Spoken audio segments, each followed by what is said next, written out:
Wow, it is a great day to be alive and outdoors and looking at rocks and doing some fishing and other stuff because I'm at Flaming Gorge Reservoir just over the border of Wyoming. I'm in Utah on Highway 191.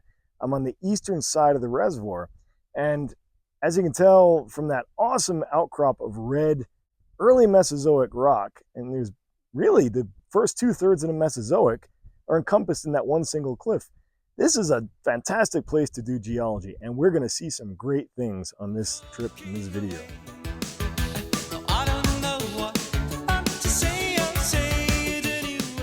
So my original plan was to make a video where I did the geology of the Flaming Gorge area, because really you can come down the east side, look at the stuff around the dam, circle around and go back up the west side, and it's just, a geological playground. There's so much to be seen here. And the more I started thinking about that, and the more I started filming, the more I realized this would be like a 3-hour epic that nobody would want to watch, no matter how much you love geology. I mean, there's a few sickos that would. But even I wouldn't want to watch that. So I said, okay, let me break this down into a couple of smaller bite-sized chunks. So, for instance, I've got a video that hopefully you've watched by now on the misidentified outcrop just up the road from me. I can see it from here. And it's a great little video that shows you how I broke down that outcrop and questioned the identification, because the highway department has all kinds of little signs that say you're in this formation and such formation. That one didn't look right, and turns out it's not right. I also did another video on a little outcrop down at the camp I stayed at, which was kind of a fun outcrop to look at. So I'm doing little bite-sized videos here. This one's going to be a bigger one.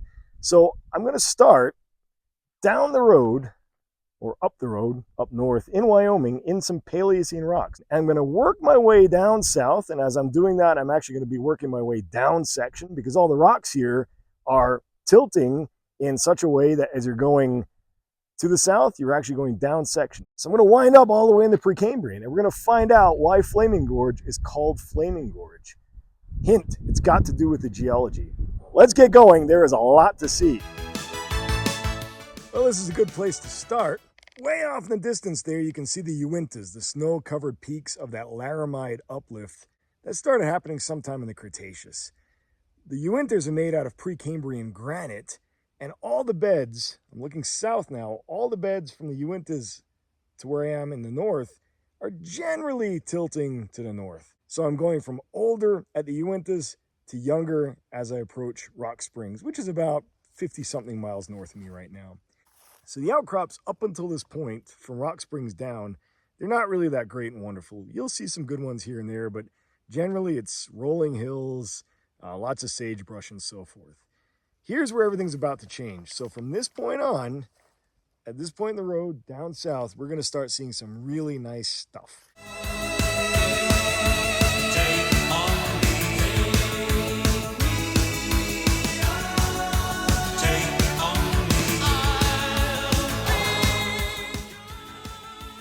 I'm on a really tricky bend on the highway here, so I don't want to stay too long and belabor it. But this is the Fort Union Formation behind me. You can see some thin sandstone bodies that are probably either fluvial channel bodies or splays. You can see a lot of fine grain material, which is overbanked. There's some lacustrine deposits, some marshy, swampy stuff. Not a lot of coal here.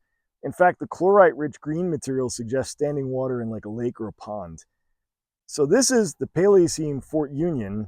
I'm working my way down south, down section, just to keep that in mind. And the next outcrop is going to be down that way. It'll be a mystery outcrop. We'll try to resolve that mystery. I got another video on it, so if you already saw that, you know the story, but we'll visit it anyway, just for fun. That would be great. This is the first big, impressive sandstone body that we're going to encounter on the road. It's a series of sandstones stacked one on top of the other, and if you're driving from south to north, it's even more impressive. It creates a really awesome outcrop along the skyline. If you're with a geologist, maybe you offer to drive, because they're going to be craning their neck and trying to go off the road. Like, not that I would ever do that. Just saying, it's possible. But it's labeled as being Triassic and Jurassic nugget sandstone, which is unusual because we just came from the Paleocene. The next series of rocks below us are Cretaceous. Why on earth would there be Triassic and Jurassic here? There are faults in the area, but that's a really strange stratigraphy that you wouldn't necessarily expect here. This is actually the Erickson Formation. And the Erickson Formation is a late Cretaceous fluvial and tidally influenced estuarine deposit that accumulated on a coastal plain, the lower part of a coastal plain. So these are fluvial channels. There's brackish and marine trace fossils in here. There's a lot of mud draping and tidal deposits. If you're on the east side of Flaming Gorge, just know this is actually not the Nugget Sandstone. Sorry guys, sorry Highway Department, had to bust you on this one.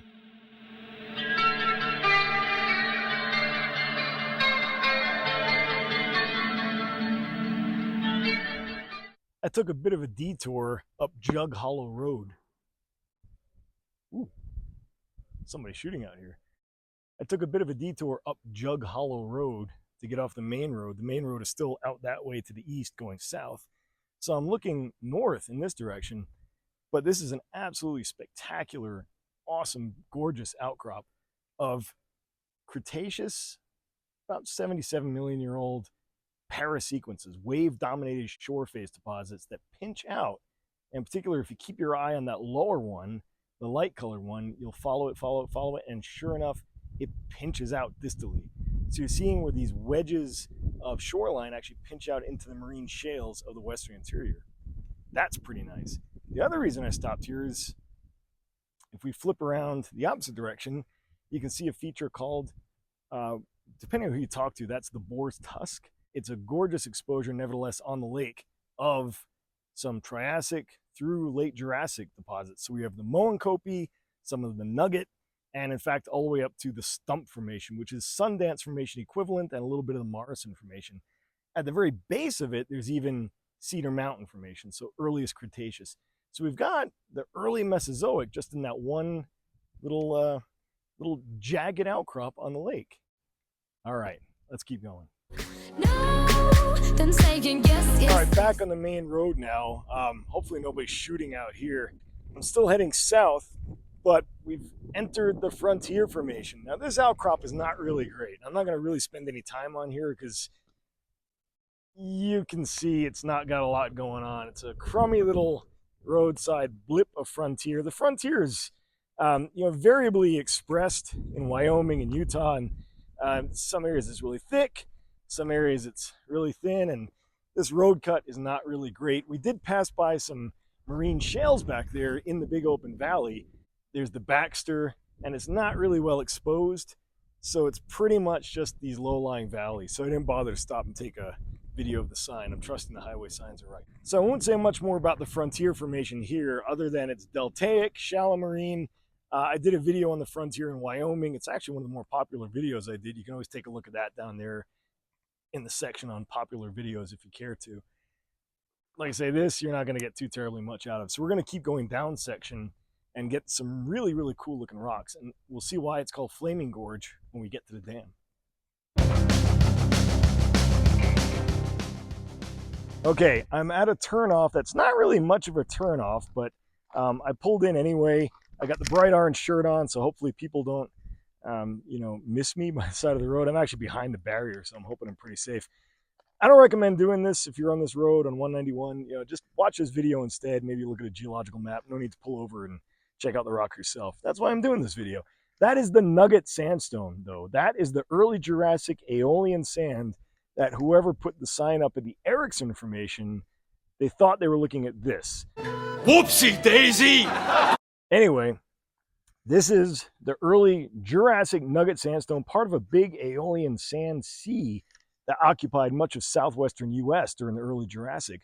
So throughout Arizona, New Mexico, into Colorado, Utah, even parts of Wyoming, there was these giant sand dunes. It would have looked a lot like the Sahara or the Skeleton Coast, the Namib Coast in Africa, where there would be these big sand dunes towing out into shallow intertidal environments. See on the other side of the highway too, there's another big cliff of it.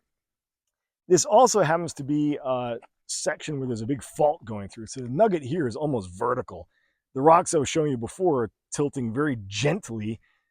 This is very, very vertical because there's a couple of thrust faults that have facilitated the rise of the Uinta Mountains. And they've been thrust up, and all these rocks that you're seeing around us have been kind of dragged along for the ride. So they've gotten dragged up, tilted up, and what's happened is in some cases the faults have actually ripped through and tilted rocks like the nugget up into almost vertical plains. So this is one of the fault zones. You know, people think of a fault as a single line you can put your finger on. It's not necessarily the case. There's a fault zone of damaged rocks where the fault kind of shatters into dozens or hundreds of little fingers. And that's why I'm behind the barrier and wearing an orange shirt.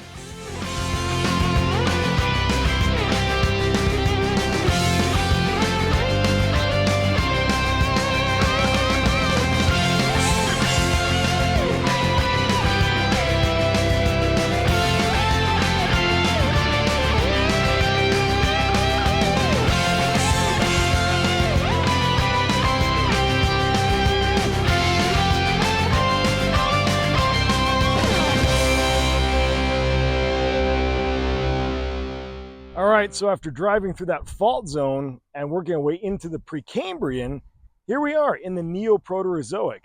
So across that fault, we jumped from about 230, 240 million back to about 700 and something million. So we're missing like 500 million years of time in that fault because it's been mechanically stripped away, truncated. Yeah, people love geology. So this is that Uinta mountain group, the Neoproterozoic. It's really reddish in color, and it's got a wide variety of lithologies. It's got sand, it's got shale, it's got mudstone, it's got siltstone, you name it. And this is a great outcrop, despite having a lot of traffic at the moment, to do an intro of what you can see facies-wise and the diversity of facies in the Uinta Mountains group. And there's several formations, we don't need to get into that. But let's take a look at the facies and just kind of briefly touch on them across the street. I wanted to stop at this outcrop because it's got all the different facies that you'll see throughout the rest of the Uinta Mountain group. It's pretty great that way. It's kind of one-stop shopping, and it's right off the side of the road, so it saves a lot of time and effort. You know, there's, I think, probably 4 different facies we can recognize in here, depending on who you talk to and how you define facies. You know, I use a very broad term in terms of facies. So, you know, the first one is this really almost chocolatey brownish red, very fine grained. Is it silt? Is it sand? Oh, it's like a silt. It's like a sandy silt. So it looks like it might be a shale from afar. It's actually a sandy silt. It's the Neoproterozoic. So there's not really much in the way of terrestrial plants. There's maybe some algae, maybe some cyanobacteria, but there's nothing like forests, nothing like grasslands, nothing like that. So the overbank deposits from rivers were probably mostly sand or silt.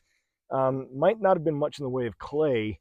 You know, depending on what the climate was like. It's, you know, Neoproterozoic was, you know, pretty cold, harsh environment. So, you know, silicates weather and turns clay in tropical humid conditions. This was a very dry, cold time. So this silty overbank deposit is pretty much what we expect in a river system like that. Now, why am I saying a river system? Well, to answer that, let's take a look at these guys. Holy cow. Look at these in-place clasts. These are big cobbles, gravel, coarse-grained lag at the base of a channel body. And you can see it's a channel body because it's scouring into, my friend, the silty, sandy silt here. So we've got a big channel scour with coarse-grained lag deposits. You can see it all the way up there. And that gives way to sand because fluvial systems, you know, of course, fine upward generally. So coarse-grained lag. Not much in the way of anything else. I mean, it's gravel and sand. Again, Neoproterozoic. There's no real terrestrial life to speak of, so you're not going to find logs or fossils of anything in here. And again, not much clay rip-ups. It's just coarse-grained. So that brings us into another facies, and that's this coarse-grained fluvial facies. So number one would be this kind of chocolatey brown, silty sand overbank. This would be the very, very coarse-grained cobble facies of fluvial lag deposits. Look up above that, though. There's some cross-bedded sandstone. And we're going to see better examples of that up here. So let's take a look at them. Welcome to our third facies, what I would consider the third facies here in the Uinta Mountain Group. It's very strongly cross-stratified, cross-bedded sandstone that varies in grain size from coarse to medium to even some fine. And you can see there's obvious large-scale crossbeds. Those all seem to be dipping pretty much to the north, which suggests there was a source somewhere down south. Now, this is about 700 million years ago. So whatever source was feeding these is long gone, and possibly the ancestral Uintas. You never know with tectonics. There's all kinds of weird things that can happen. But there's also smaller scale cross beds in some of these. So for example, in these darker bands, the darker bands are actually cross bedding indicating to the south. So we've got some larger scale cross beds going to the south, some smaller scale cross beds going to the south, but the big ones are going to the north. Now, there's a couple of ways you can achieve this. One, of course, is tidal currents. This could be a tidal system, and there's tidal straits back then, just like today, where you get this kind of mixing of currents. The other possibility is flow separation of a really big dune, and as the flow comes over the top of the dune, it kind of creates a little eddy, a three-dimensional vertical eddy. That could be what's happening here. And some of the very discrete, very thin laminations in these foresets, they sure look like they could be tidal. So I'm not going to rule out tidal for some of this stuff. The fact that there's very coarse-grained gravel at the base does not rule out tidal either, because you can have coarse-grained estuarine channels, coarse-grained tidal channels. So right now, without having really investigated this to any degree, I would say it's possible we've got some estuarine bars or tidal bars or some sort of tidal cross-bedding in this deposit. So we've got fluvial channels and maybe some tidal signature. We've got that silty overbank. There's one more facies to check out before we continue on our merry way towards the dam. So let's have a look. Since there's a lull in the traffic, I figured I'd just keep the camera rolling as I walk. And you can see, ooh, hey, take a look at this. There's some interesting things.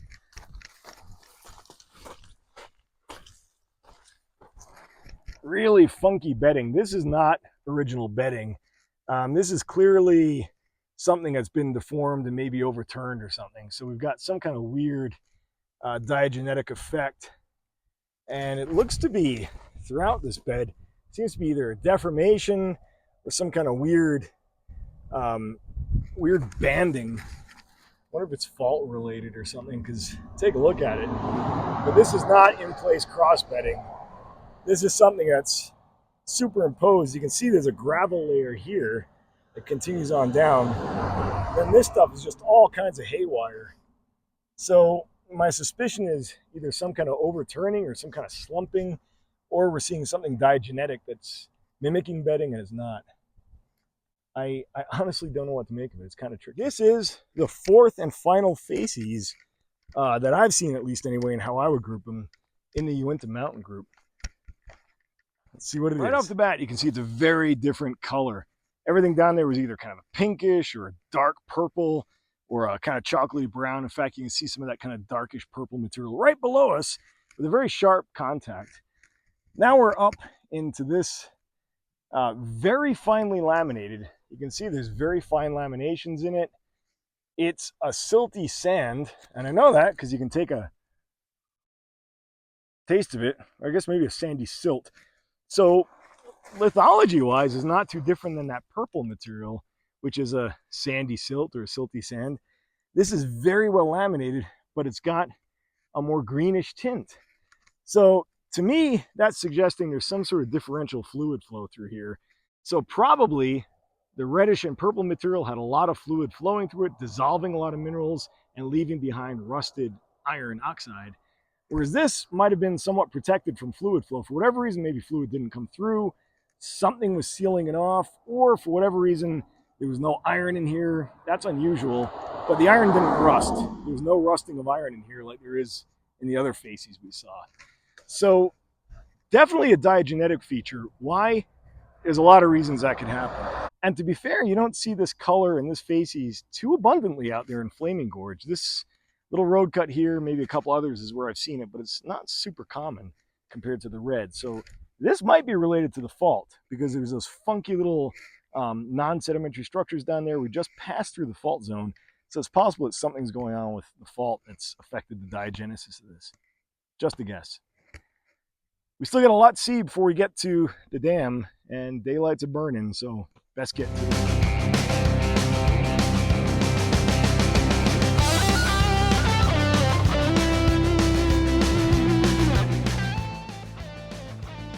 I'm at the viewing area.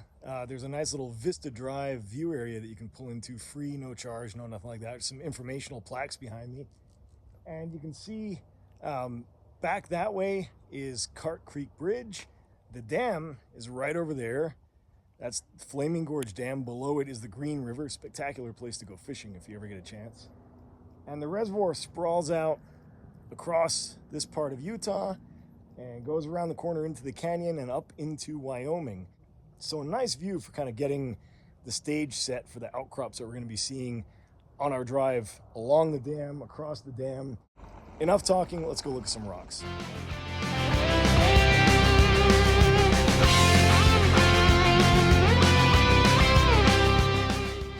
There it is, Flaming Gorge Dam.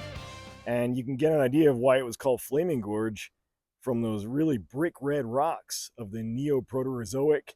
So about 700 million years, give or take, of the Uinta Mountains group. And those are fluvial channels, deltaic deposits, a whole mishmash of coastal and onshore units. And in case anybody would suggest to me, hey, Dr. Anton, you ought to fly a drone and get some good imagery, well, no, you are not allowed. Not going to happen this time.